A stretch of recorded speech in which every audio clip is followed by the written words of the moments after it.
Welcome back to our channel, where we provide you with valuable tips and tricks to enhance your Snapchat experience.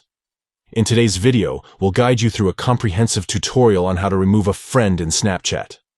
Sometimes it becomes necessary to remove certain friends from your Snapchat list.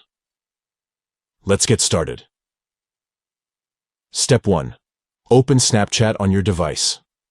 Look for the familiar Snapchat app icon on your home screen or in your app drawer. Step 2. Tap on a chat from your chat list, excluding the AI chat. Choose the chat of the friend you want to remove. Step 3.